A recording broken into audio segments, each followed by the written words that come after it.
Assalamualaikum, saya Dolvano Virus dari kelas 12 IPA 2. Kali ini saya akan melakukan praktikum kimia, yaitu pembuatan sabun dari minyak goreng baru dan minyak goreng jelantah. Praktikum ini terjadi karena adanya reaksi sulfonifikasi atau biasa disebut dengan reaksi penyabunan, yaitu reaksi antara asam karboksilat dengan basa kuat NaOH atau KOH. Di sini asam karboksilatnya adalah minyak goreng yang mana dapat dibuat menjadi bahan dasar sabun.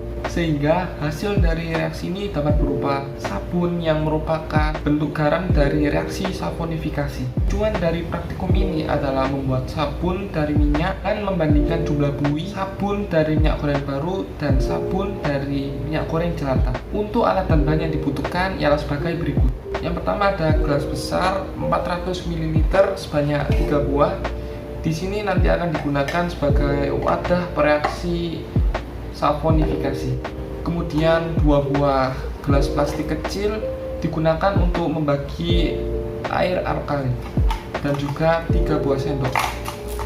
Dan yang terakhir botol kecil transparan sebanyak 2 buah yang nantinya akan digunakan sebagai wadah pengamatan buih dari sabun. Dan tentunya kita juga membutuhkan masker dan juga sarung tangan plastik untuk prosedur keamanan selama praktikum. Kemudian untuk bahannya, di sini semuanya sudah saya timbang dan ukur sesuai takaran. Yang pertama ada minyak goreng baru, kemudian ada minyak goreng jelantah yang tentunya sudah saya rendam menggunakan bubuk kopi dan menyaringnya. Ini bertujuan agar sabun dari minyak goreng jelantah nantinya tidak berbau. Kemudian ada soda api atau NaOH sebanyak 35 gram, yaitu kurang lebih 2,5 sendok makan. Dan yang terakhir air mineral sebanyak 175 ml.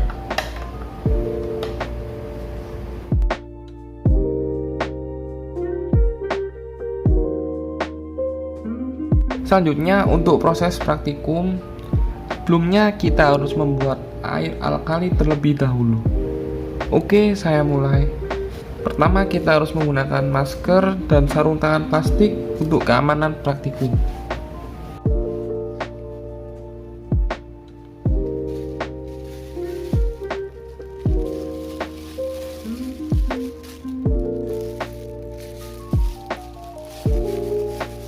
Yang pertama, siapkan sebuah gelas besar berisi air sebanyak 175 ml.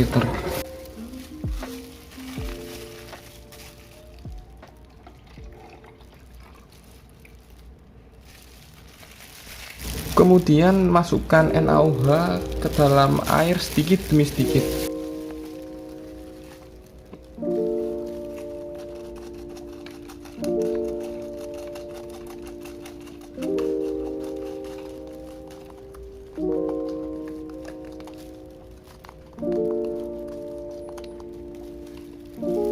Kemudian aduk hingga NaOH larut.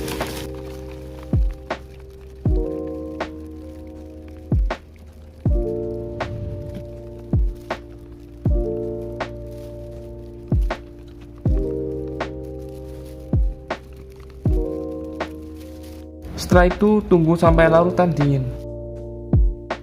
Setelah air alkalinya dingin, kita bagi menjadi 2 bagian yang sama ke dalam buah gelas plastik kecil.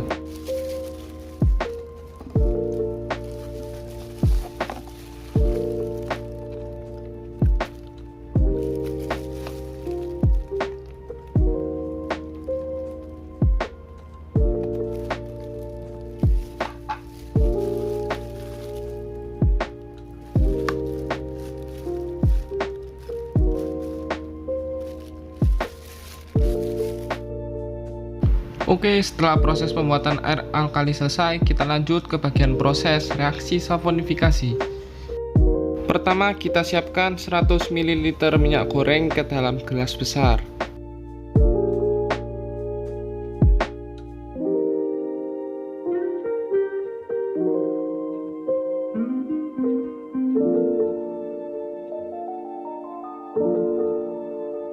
Lalu tuang perlahan air alkali ke dalam gelas besar yang berisi minyak goreng. Nah, kemudian kita aduk larutan tersebut untuk mereaksikannya.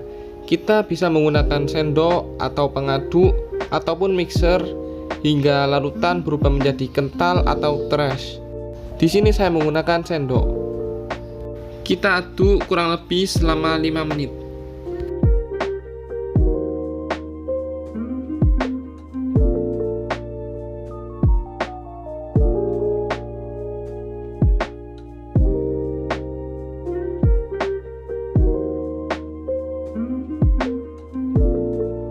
Di sini bisa kita lihat larutan sudah berubah menjadi sangat trash, sehingga sudah siap untuk dituang dan cetak menjadi sabun. Kita tuang dan cetak sabun ke wadah sesuai dengan selera.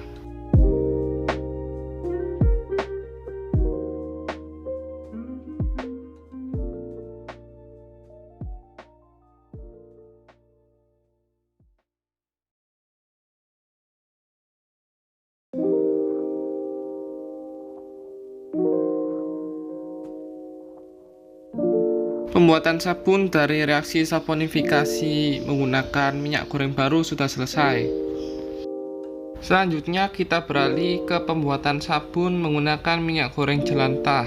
Untuk semua langkah-langkahnya sama, jadi kita ulangi kembali setiap langkah-langkah yang sudah kita lakukan.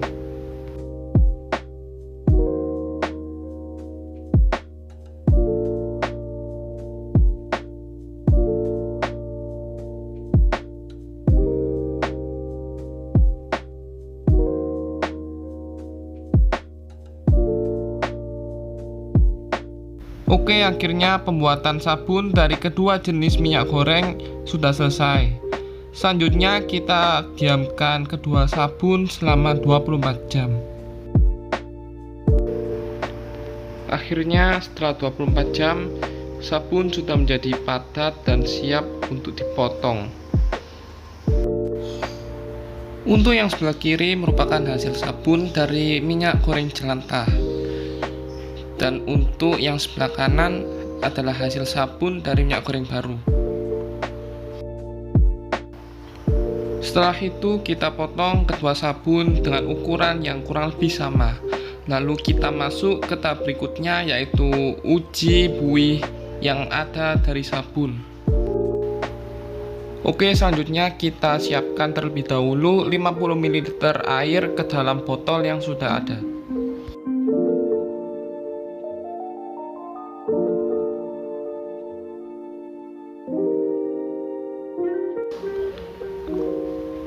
Lalu masukkan sabun yang telah dipotong ke setiap gelas yang sudah diisi air.